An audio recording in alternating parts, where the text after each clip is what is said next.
लेकिन खुद गांधी जी ने बुलावा क्यों भेजा?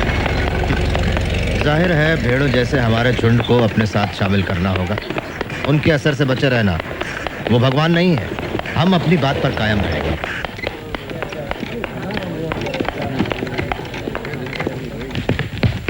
नमस्ते। नमस्ते। बापूजी छत पर हैं। नमस्ते। आइए। नमस्ते। कहाँ तक सीखा चरखा चलाना मेरा बहन? मैं कोशिश कर रही हूँ बापू। गुड। तुम बिल्कुल सही काट रही हो। ध्यान दोगी, लगन के साथ करोगी, तो एक दिन तुम निपुण हो जाओगी। बिल्कुल सही।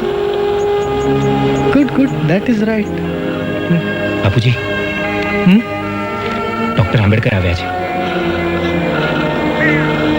हाँ हाँ हाँ, डॉक्टर आंबेडकर, आप मुझसे मिलना चाहते थे? गांधी जी, आपने ही मुझे चिट्ठी भेजकर बुलाया था। हाँ हाँ हाँ, याद आया। पता चला है कि आपको शिकायत है मुझसे और कांग्रेस से। मैं आपको बता दूं, अछूतों की समस्या को लेकर मैं चिंतित रहा हूं मेरे बचपन से। तब आप पैदा भी नहीं हुए थे डॉक्टर अंबेडकर। मेरे प्रयासों से ये बात कांग्रेस के मंच पर भी उठाई गई। और यही नहीं, हमने 20 लाख रुपए भी दिए हैं अछूतों के जीवन सुधार के लिए। आश्चर्य की बात है कि आप जैसा व्यक्ति कैसे विरोध कर सकता है मेरा और कांग्रेस का।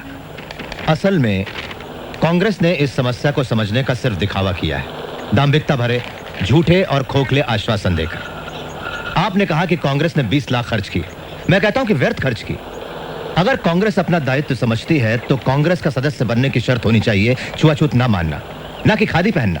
आप कहते हैं कि ब्रिटिशों के मन में हमारे लिए कोई बदलाव नहीं आया। मैं ये पूछता हूं कि हिंदुओं के मन में भी कहां बदलाव आया है हमारे लिए?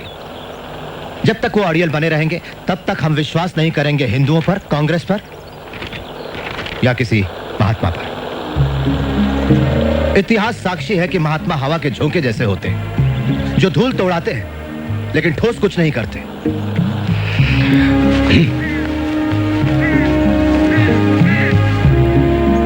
गांधी जी, मेरी कोई मातृभूमि नहीं, लेकिन ये सारा देश आपकी मातृभूमि है डॉक्टर अंबेडकर।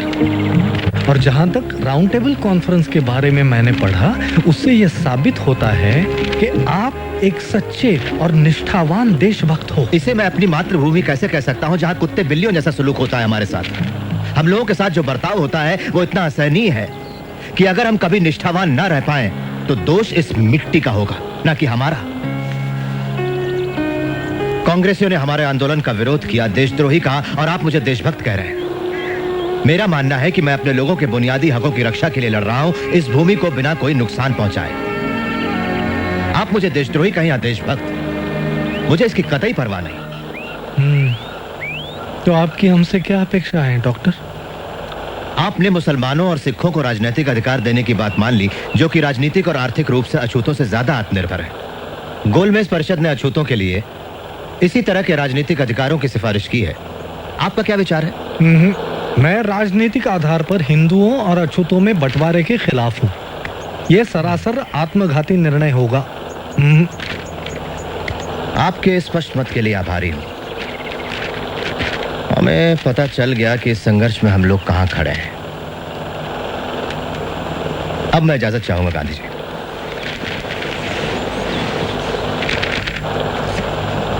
इतना असंयम? महादेव भाई। जी बापू। उन्होंने ऐसा क्यों कहा कि उनकी कोई मातृभूमि नहीं? शायद महार होने के नाते ऐसा सोचते हो। डॉक्टर अंबेडकर क्या महार हैं? सारी दुनिया जानती है बापू। सारी दुनिया जानती होगी पर मैं नहीं। मुझे किसी ने क्यों नहीं बताया उनके बारे में?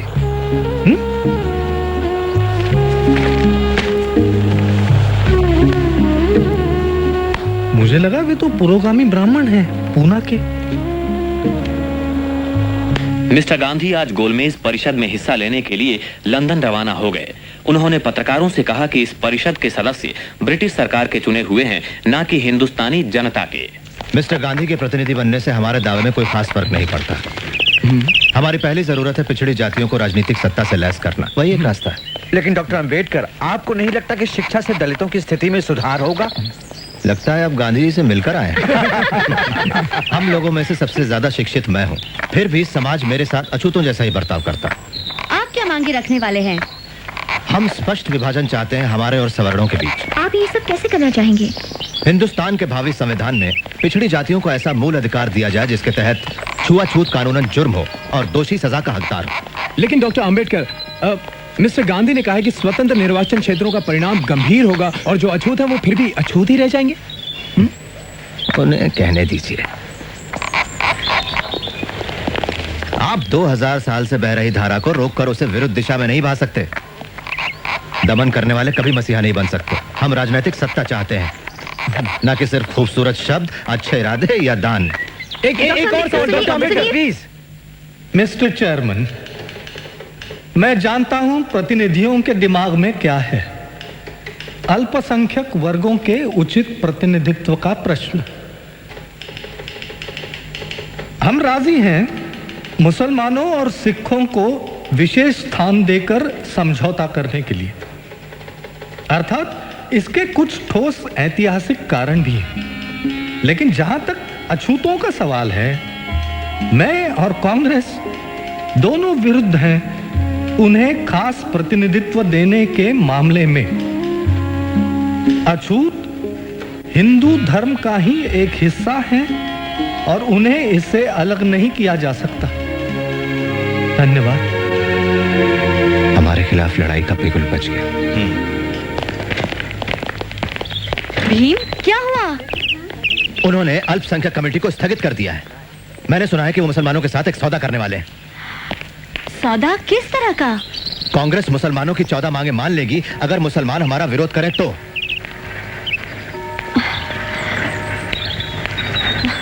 मेरी कुछ समझ में नहीं आता। तुम्हें जरूर कोई गलतफहमी हुई है। वो इतने बड़े संत माने जाते हैं, वो तुम्हारे साथ नाइंसाफी नहीं करेंगे। संत? वो एक मंझे हुए राजनेता है फैनी। कोई रास्ता नहीं बचता तो मिस्टर गांधी फिर षड्यंत्र करते हैं।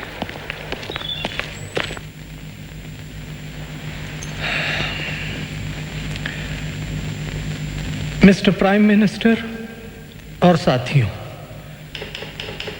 मुझे बड़े दुख के साथ ये घोषणा करनी पड़ रही है कि हम सांप्रदायिकता के प्रश्न पर आपसी बातचीत के द्वारा किसी निर्णय पर पहुंचने में असफल रहे हैं।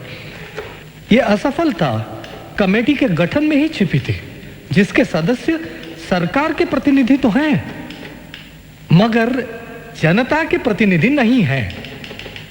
जहां तक कांग्रेस का सवाल है, वो सारे हिंदुस्तान का प्रतिनिधित्व करती है, जिसमें अछूत भी शामिल है। और मिस्टर चेयरमैन सर, मुझे इस बात में जरा सा भी शक नहीं है कि अपने समुदाय का पूरी तरह से प्रतिनिधित्व मैं करता हूं, पर महात्मा जी का दावा है कि कांग्रेस मुझसे ज्यादा अछूतों का प्रतिनिधित्व करती है। मैं इतना ही कहूंगा कि ये उन तमाम झूठे बयानों में से एक है जो गैर जिम्मेदार लोग अक्सर देते रहते हैं।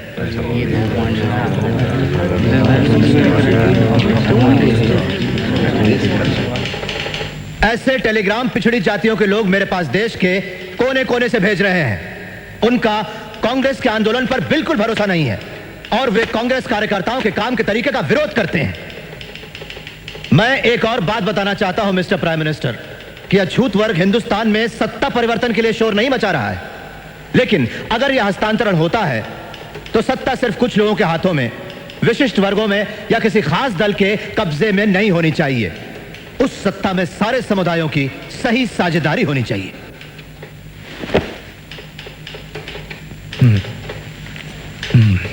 मुझे पूरा विश्वास है कि छुआछूत अब बिल्कुल खत्म होने वाली है और स्वतंत्र निर्वाचन क्षेत्र देने से यह कलंक बना रहेगा।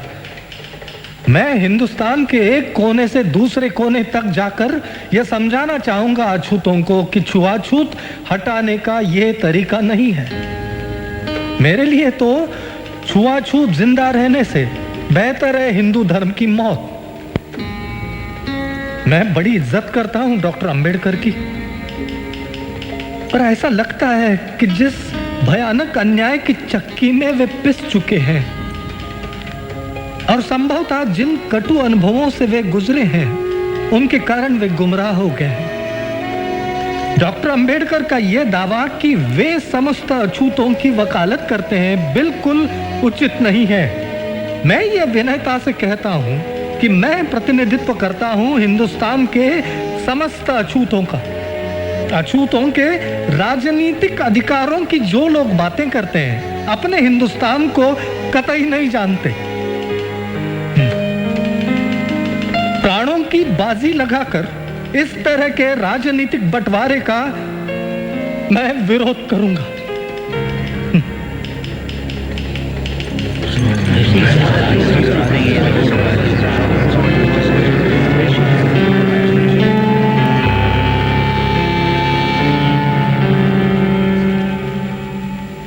ये सरकार जातियों के आपसी मतभेदों को संविधान बनाने के काम में रुकावट नहीं डालने देगी।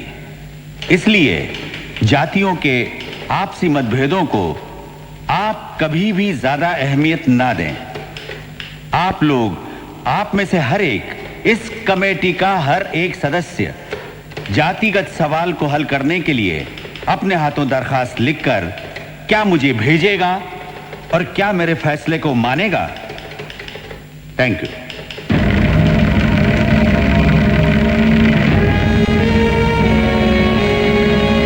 ब्रिटेन के पंत प्रधान मिस्टर मैकडोनाल्ड ने पिछड़ी जातियों को स्वतंत्र निर्वाचन क्षेत्र देने की घोषणा की है। यरोडा जेल में महात्मा गांधी ने कहा कि हिंदुओं का बंटवारा करने वाले इस निर्णय का वे तीव्र विरोध करेंगे।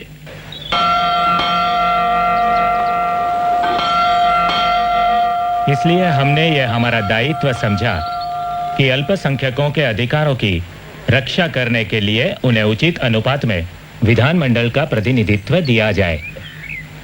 अतः मेरा विचार है मिस्टर गांधी कि आपको मेरा उत्तर यही होना चाहिए कि सरकार का निर्णय अचल है, और गंभीरता से स्वयं अपने आप से ये प्रश्न करें कि आपने जो कदम उठाने का विचार किया है, क्या वो वास्तव में उचित है। आपका परम शुभचिंतक रैमसे मैकडोनाल्ड।